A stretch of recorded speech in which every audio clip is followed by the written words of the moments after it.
السلام عليكم ورحمة الله وبركاته. النهاردة مع حلقة جديدة وفيديو جديد. حابب أوريه لحضراتكم. تعالوا نشوف الفيديو الأول بعد كده نعلق.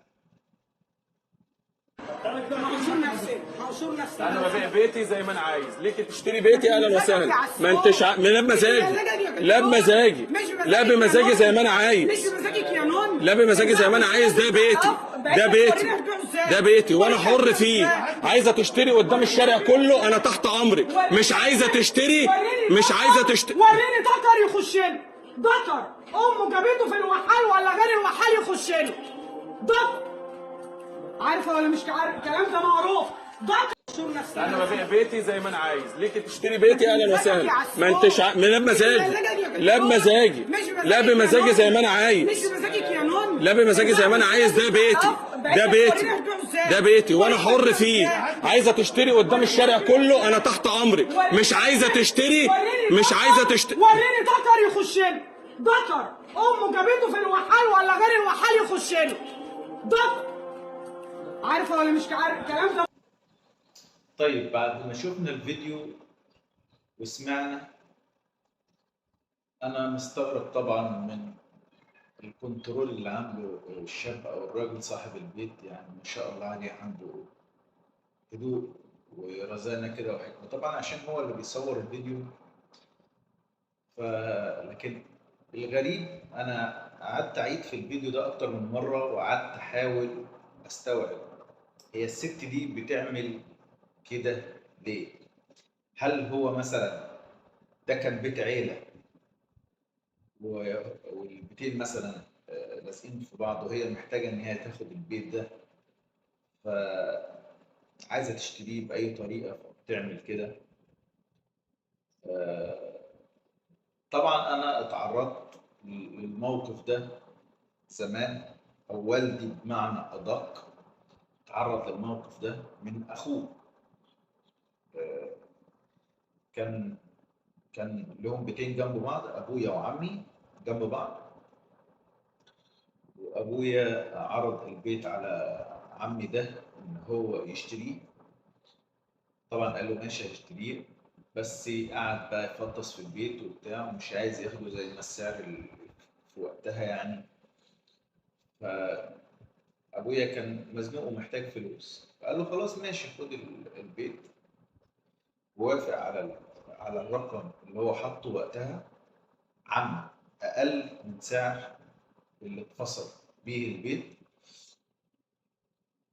وبعد ما والدي وافق، عم رجع في كلامه وقال اصلا الفلوس مش حاضره معايا دلوقتي، اصبر عليا شويه، اصلا انا حاطط وديعه في البنك واستناني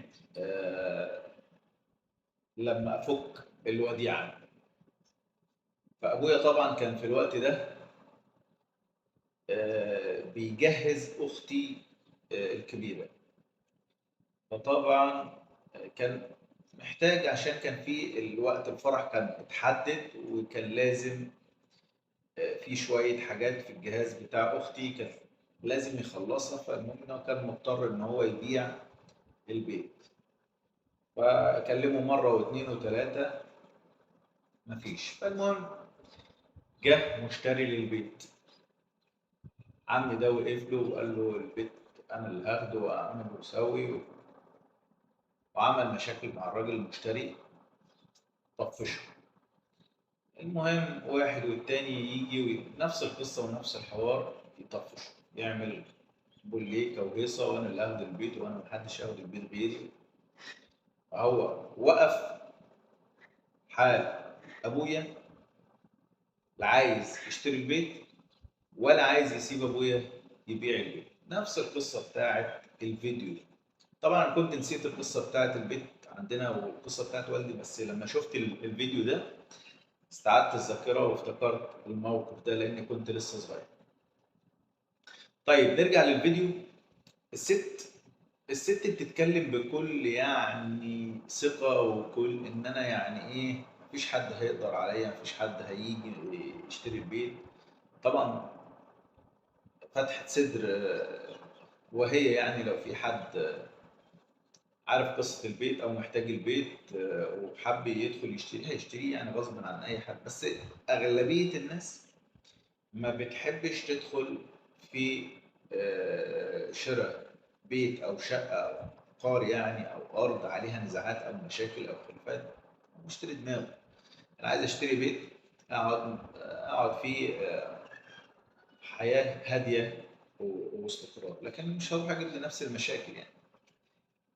لو في ميزة بقى، لو مثلا الراجل ده ضحى بسعر البيت وحب يبيعه لشخص يعلم الست دي الأدب، بمعنى يعني انت خلاص انت فقدت الثقة، محدش هيشتري البيت ده وهي واقفة لك وهي موجودة، لا يبقى انت بالسعر اللي هي هتاخده تديله واحد يطلع عليها القديم والجديد زي ما بيقولوا، بمعنى أصح واحد بقى هو ده اللي يخليها تكره اللي هي فعلا عملته، وتقول ولا يوم من ايام الراجل اللي كان صاحب البيت ده. منتظر تعليقاتكم وعايز اشوف رايكم في التعليقات ورد فعل حضراتكم بعد ما شفت الفيديو والحاله دي. طبعا كلام كتير مش هيخلص، بس عشان الفيديو ما يطولش اشوفكم على خير وفيديو جديد وحلقه جديده. سلام.